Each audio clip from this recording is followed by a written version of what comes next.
কেউ যদি মুসলমান হতে পারত তো রবীন্দ্রনাথ ঠাকুরের চেয়ে বড় মুসলমান কে হইত?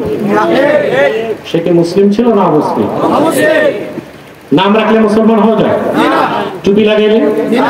দিল্লি পার্লামেন্টে দেখবেন কংগ্রেসের হিন্দু এমপিরাও সাদা লম্বা টুপি লাগায়, তাই বলে কি তারা মুসলিম হয়ে যাবে?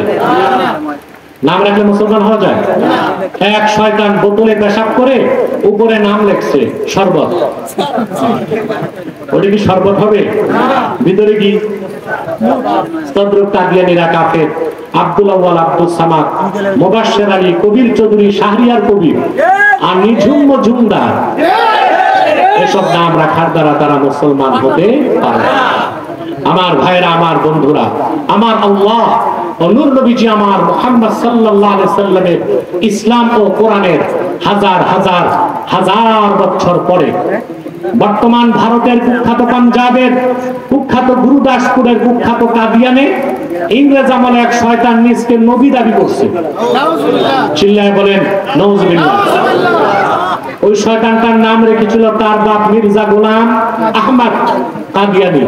সাবধান, তাকে গোলাম আহমদ বলা যাবে না, কারণ গোলাম আহমদ অর্থ আহমদ এর গোলাম, আর সে ছিল কুখ্যাত কাফের। সে গোলাম আহমদ আহমদ এর গোলাম ছিল না, সে ছিল কুখ্যাত শয়তানের কুখ্যাত গোলাম।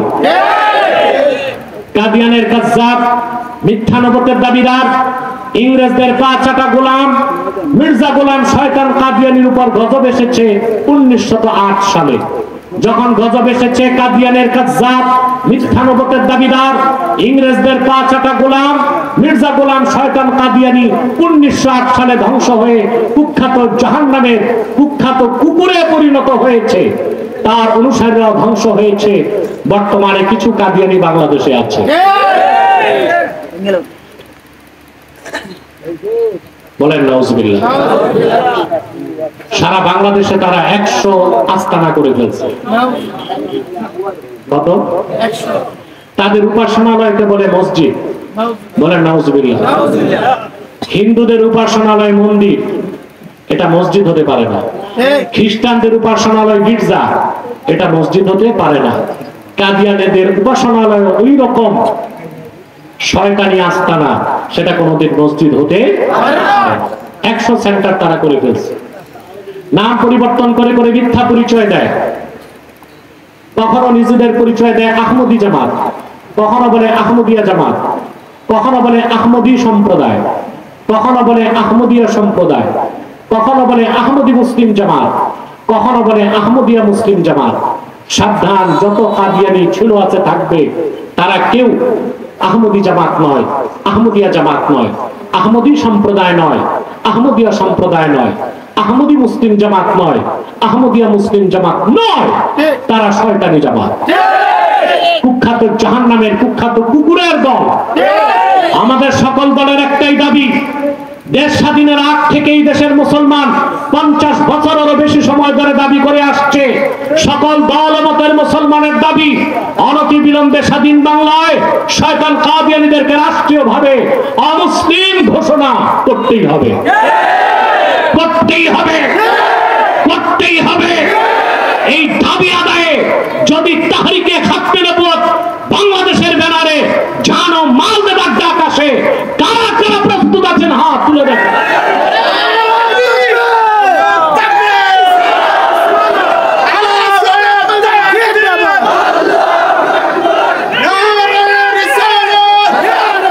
সম্মানিত সুধী, তাহরিকে খাতমে নবুয়ত বাংলাদেশ আমাদের সংগঠন সারা দেশে কাজ করছে।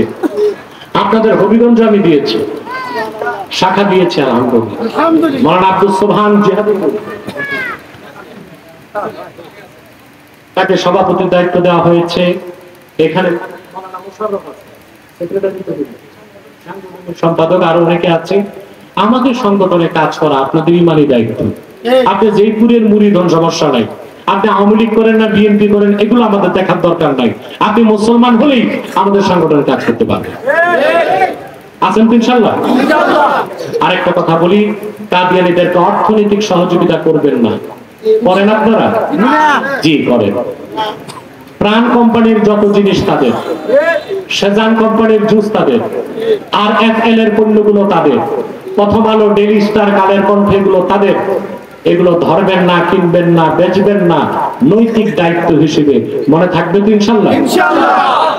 আরেকটা মুসলিম সম্প্রদায় ইসলাম মুসলমান ও দেশের বিরুদ্ধে কাজ করছে, এটা হচ্ছে খ্রিস্টানদের একটি গোপন দল, এদের নাম হচ্ছে ঈসাই তরিকা। কি নাম? ঈসাই তরিকা। এরা সারা দেশে কাজ করতেছে। এরা নিজেদেরকে মুসলিম বলে। 1975 সালে তারা বাংলাদেশে ঢুকছে। এরা বলে যে আমরা মুসলমান। যখন তারা কাউকে ঈসাই বানায়, বলে তুমি কি? বলে মুসলমান। বলে তুমি কোন মুসলমান জানো? বলে না। বলে তুমি ঈসার উম্মত মুসলমান। ঈসার উম্মত মুসলমান না খ্রিস্টান? এখন এই দলের লোক প্রচার করে যে ঈসা আলাইহিস সালাম কিয়ামতের আগে আকাশ থেকে যখন নামবেন তখন তিনি নবী থাকবেন না। আমাদের আহলুস সুন্নাহর বিশ্বাস, ঈসা আলাইহিস সালাম যখন আকাশ থেকে নামবেন তখন তার পরিচয় নবী হবে না, উম্মত হবে। ঈসাই তরিকা গোপনে কাজ করে যাচ্ছে, তাদের ব্যাপারেও সাবধান থাকবেন। আরেকটা ফেরকার কথা না বললে নয়, হিজবুত তাওহীদ। এটা আসলে হিজবুত শয়তান। এরা সরাসরি ইসরায়েলের পক্ষ নিছে। তারা বলতে চায় বাইতুল মুকাদ্দাস মুসলমানদের ছেড়ে দেওয়া উচিত ইহুদিদেরকে। তারা প্রচার করে দাজ্জাল বলতে কিছু নাই, আমেরিকায় দাজ্জাল। অথচ আমরা জানি দাজ্জাল বের হবে আর তাকে মারতে নামবে কে? এরপরে তারা বলে যে নামাজ হচ্ছে বেয়াত, ওযু থাকলেও নামাজ হবে, ওযু ছাড়াও নামাজ হবে। এরপরে তারা বলে সবচেয়ে জঘন্য কথা যে বাংলাদেশে যত আলেম আছে সব ধর্ম ব্যবসায়ী। হ্যাঁ, 2-4-10টা ধর্ম ব্যবসায়ী থাকতে পারে, কিন্তু সমগ্র আলেম সমাজকে ধর্ম ব্যবসায়ী বলা বেঈমানের কাজ, মুসলমানের কাজ। তাদের এজেন্ডা হচ্ছে বাংলাদেশের কে, এই জাতিকে আলেমদের থেকে সরায় দেওয়া। কারণ যে বকরির পালের রাখাল নাই ওই বকরি যায় বাঘের পেটে, যে কওমের নেতৃত্বে আলেমরা নাই ওই আলেম যায় বিজাতির খপ্পরে। এই হিজবুত তাওহীদ এর একটা অমুসলিম সম্প্রদায়, ইহুদিদের এজেন্ট। হবিগঞ্জে এরা এখন একটু হাত চক্রান্ত করছে, এদের থেকে সাবধান থাকবেন। যদি এদেরকে পান, উত্তম মধ্যম দিয়া পুলিশের হাতে সুপর্দ করে দিবেন। আর যুবকরা খুব দূরে থাকবেন তাদের থেকে, তাদের টার্গেট হচ্ছে যুবকরা। আপনাদেরকে তাহরিকে খাতমুন্নবুওয়াত বাংলাদেশ হবিগঞ্জ শাখা সর্বাত্মক সহযোগিতা করবে। আল্লাহ কবুল করুক, মঞ্জুর করুক। আমি আগেও এসেছি, এখনো এসেছি আপনাদের কাছে। কখনই আপনাদের কাছে আমি টাকা পয়সা পার্থিব কিছু চাই নাই, চেয়েছি। আমি একটা জিনিস চাই, আপনাদের মধ্যে সন্তান যেগুলো মেধাবী এগুলো আমার কাছে দিয়ে দিবেন। 7 বছর পড়াশোনা করে আসবে আব্বাসী মঞ্জিল থেকে। একদিকে দাওরায়ে হাদিস মুফতি হবে, আরেকদিকে অনার্স ও মাস্টার্স করে আসতে পারবে। একজন যোগ্য ইসলামিক স্কলার হয়ে আসতে পারবে। এখানে মোশাররফ আছে, আব্দুল সালাম জিহাদি আছে, আরো আমার অনেক ছাত্র ফ্যান আছে। তাদের সাথে যোগাযোগ করে আসবেন ইনশাআল্লাহ। আমার এখানে সন্তান পড়াবেন। আশা করি সুন্নিয়তের অতন্দ্র প্রহরী, খাতমে নবুওয়াত আন্দোলনের সৈনিক এবং একজন ইসলামিক স্পোকম্যান, ইসলামিক স্কলার হিসেবে সমাজে এসে নেতৃত্ব দিতে পারবে ইনশাআল্লাহ। আসুন আমরা মোনাজাত করব এখন। 1 বার সূরা ফাতিহা পড়ুন, 3 বার সূরা ইখলাস পড়ুন, 11 বার ইস্তেগফার করুন।